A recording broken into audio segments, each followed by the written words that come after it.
BooksBeautyAmeriie. Welcome to Merry Christmas to You. These are book recommendations by house. I thought about all the different houses and some cool books that would be great for each one. Now, one of the things that I included was a nonfiction recommendation for each house. So I have 3 book recommendations, 2 of which are books that I think would fit really nicely with that house's reader. So if you're in Gryffindor, there are 2 books that I think would be great for Gryffindor because they fit in with the whole Gryffindor aesthetic. But the 3rd recommendation will be a book that's a little out of that house's wheelhouse. So if you're in House Slytherin, it may not be such a Slytherin-y book. For the record, I'm House Slytherin, but I also think I'm just as Ravenclaw as I am Slytherin, so it could easily go the other way. Let's get started. Gryffindor. Dark Eden by Chris Beckett. It's an adventure story as well as a bit of a sociological story. Basically, you have a group of people who are on this Earth-like planet, only it's dark all the time and the light comes from the trees and from the vegetation, even if it's under the water, but it's like perpetual night. There is no sun. So that's why the cover looks the way it does. It's kind of the way the world looks. And essentially, people are on this planet. Their origin story is that their ancestors, Jilla, which we find out later her name is basically Angela, and someone else, I forgot the guy's name, they came from Earth and they came down from the skies and they were accidentally left, and someone else went back to get help. And they ended up staying there. They ended up having children together, and they always told their children, stay in this area because they will be back. Basically astronauts, but they don't see it that way. So they're always waiting in this certain part of the planet, just afraid to venture out because someday someone will be coming for them. It's been ages. So we see how a planet is populated, like the beginning of humanity on this planet. And we see how myth is born, how legends are created, as well as how communities develop and gender roles and all of that stuff. This is very cool. It's one of my favorite books of all time. One of the main characters is very impulsive. He's a big risk taker. So there's a lot of adventure in this book. Half a King by Joe Abercrombie. This is about a boy who becomes king unexpectedly. He's the 2nd son. He's trained to be a healer, kind of like a maester in Game of Thrones, similar to that. But then he has to take the throne because his brother, was it his brother? I think it was his brother, unexpectedly dies. It's called Half a King because he has a maimed hand in this society. Being maimed in any way makes you almost like less of a person because you're unable to fight and prove your manhood, etc. Really, really fast paced. This book is really slim. There's so much adventure packed into these pages. It's a page turner. There's really no fluff. There are many surprises throughout the book. Fantastic coming of age story. The 3rd recommendation is not only the nonfiction, but it also happens to be the out of your wheelhouse book, Subliminal: How Your Unconscious Mind Rules Your Behavior by Leonard Mlodinow. I don't know if I pronounced that correctly. It's essentially about your subconscious mind and how much you pick up, how much your subconscious mind works. So some of the things that you think are your gut reactions are actually your subconsciousness working really quickly. So Gryffindors are very impulsive, etc. This kind of shows a little bit more how that mind works, where those rash decisions come from. So I thought this was a really good book for Gryffindors to understand a little bit more about themselves. Hufflepuff. Salt to the Sea by Ruta Sepetys. This is about one of the worst maritime disasters in history. We don't really learn a lot about this one. We learn a lot about the Titanic. Thousands of young people of all ages, but lots of young people dying on a ship that was carrying refugees during World War II. This is the first book I ever read from Ruta Sepetys, and she became an auto-buy author for me based off of this book. This is told in multiple POV, and it's just so heart-wrenching, but not in a sappy way. The author just does such a great job of really putting you in these characters' shoes. You feel their fear, their hopes, their dreams, some of the things that you just know will never be realized. I think that's kind of why it feels so tragic. But don't think that this book is a downer because the book is still uplifting. You're going to feel something, but you're gonna like it. Never Let Me Go by Kazuo Ishiguro. I really enjoyed this tale. It's about, well, I hesitate to tell you too much about it. Essentially, we're talking about, I'm not going to tell you that because I think they stopped putting it on the, I'm not going to tell you that. Okay, this is what I am going to tell you. Boarding school, young children who are raised to believe that they are very special, but they don't know why. They aren't allowed to leave, but they are encouraged to develop their creativity, their intelligence, keep themselves healthy. Then people leave the school, they go off somewhere else. I'm not going to tell you any more. It's pretty thin. It's a coming of age. It's very poignant. It was made into a movie. It's just very touching and very fitting for a Hufflepuff recommendation. full of heart. I don't want to tell you too much because I don't want to spoil it. This is best going in knowing as little as possible. So the third book, the Out of the Wheelhouse book, also happens to be a nonfiction, and that is The Prince by Niccolo Machiavelli.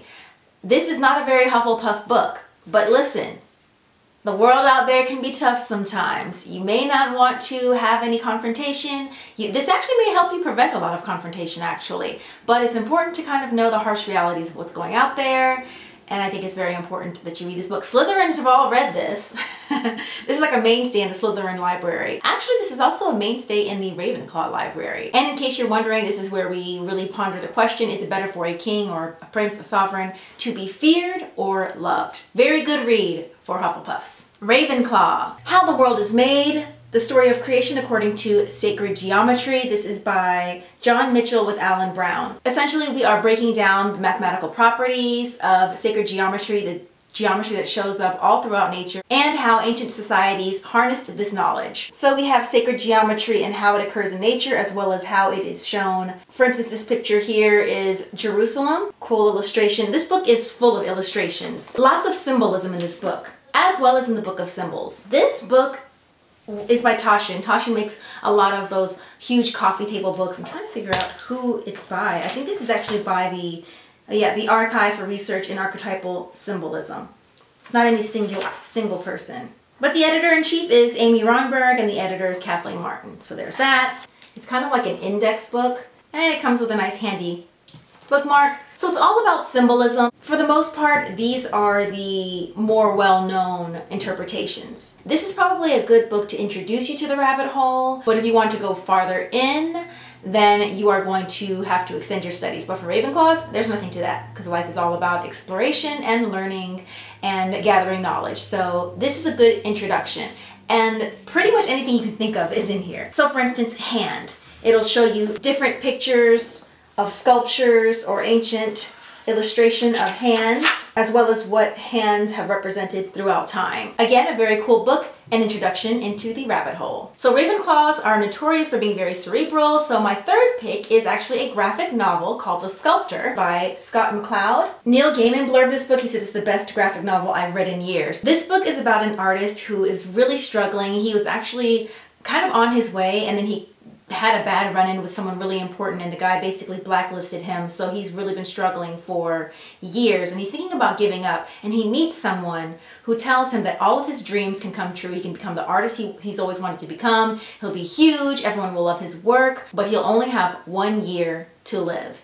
No matter what, he's got that 1 year of achieving his dreams and then he's out of here. Of course, as you can see, he meets someone during this year, and then the deal seems a lot more complicated than it did at the beginning.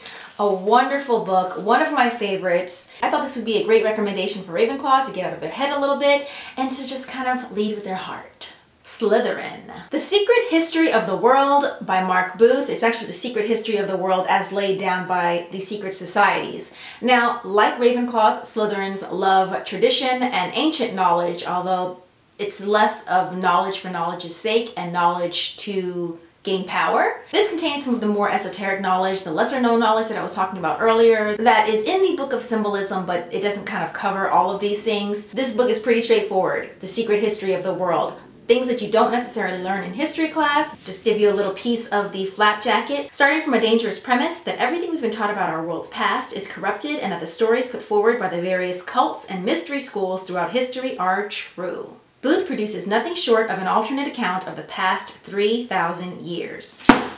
Slytherin required reading. The Dumb House by John Burnside. Loved this book. This book is about a man who decides to create an experiment. Well, before we go that far, he wants to discover the original human language. The actual language we use to communicate if we were left completely to our own devices. He believes that the only way to discover this information is to leave us to our own devices, essentially finding some babies or children and then kind of spying on them to see what they'll say, to see how they communicate. Because he does recognize that they are able to communicate through various sounds. And so he wants to see how this language develops. And whatever language this would be the language that all human beings would speak, regardless of culture. So, without saying too much, let's just say he has no qualms about doing the things no one else would want to do to discover this information. He's very cunning. He's very ambitious because, of course, it is a very ambitious goal. And he doesn't really have a problem with stepping over the line. I don't even think he thinks there is a line. There is no line. Right or wrong, good or evil, there's no line. Very disturbing but entertaining read. But sometimes you have to rein them in. So for Slytherins, I also recommend The Portrait of Dorian Gray by Oscar Wilde. I think this is very important. I would say for Slytherins, it's like a cautionary tale. One of my favorite books of all time. Dorian Gray, very young, he's very naive, very impressionable. He meets a few people who are able to expose him to different beliefs. And he travels down a road that leads him to a not so, well, I don't know. Was it a good place? He learned something. I think A Path to Ruin would probably be a good way of describing it. One of my favorite books of all time. So this is my out of the wheelhouse pick for Slytherin House. So those are my book recommendations by house. I hope you enjoyed the video. I also hope that you check out some of the books for your house. Let me know what you think in the comments below, or you can comment on my channel. I don't really know how it works, but you can do both. So here's to wishing you a very Merry Christmas to you and yours. I'm wishing you plenty of books and eggnog. Don't forget to like the video if you liked it. Please share the video. Don't forget to subscribe. Until next time, I'll see you guys later. Bye.